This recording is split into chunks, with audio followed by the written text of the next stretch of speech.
5 years ago, there was a steady anticipation for Guillermo del Toro's upcoming film, Pacific Rim. It had been 5 years since his last feature, Hellboy 2: The Golden Army, mainly due to his unfortunate departure from the Hobbit film adaptation in 2010.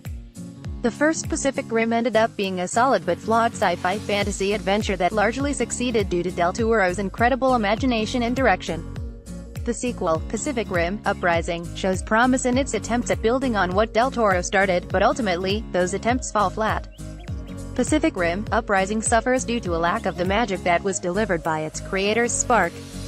Following Jake Pentecost, played by Star Wars leading man John Boyega, the son of Stacker Pentecost, Idris Elba in the first film.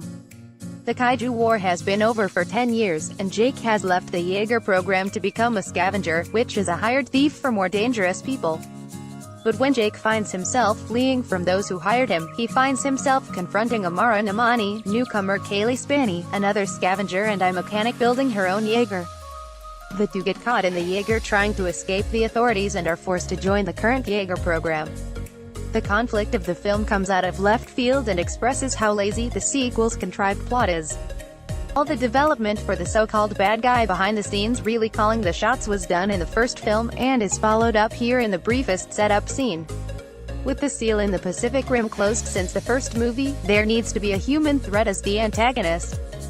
That's the direction the writers take this story in, but rather than take the time to develop that threat even further in a way that's emotionally and logically justified, they rely on last-minute twists and half-baked OMG moments.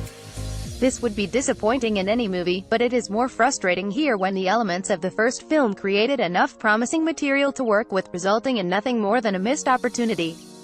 Stars Boyega and Spaney make this film watchable. Boyega, who is involved in almost every scene and is also a producer, commands the screen. This is very clearly and specifically his movie, and for good reason. He has that star quality that hints at well-deserved longevity.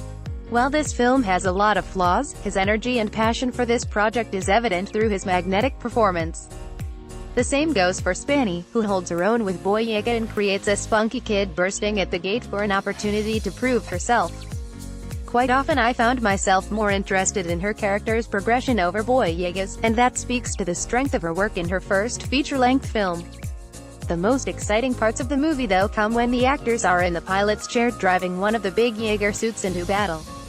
The sleek designs are updated and streamlined to match the timeline, with the kaiju that do show up showcasing the level of detail the artists and digital designers put into their work.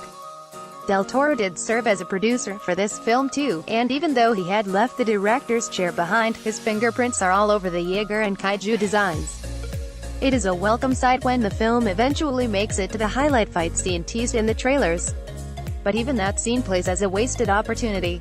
I won't spoil the whole thing, but there is a Power Rangers Zord type of moment I didn't know was coming.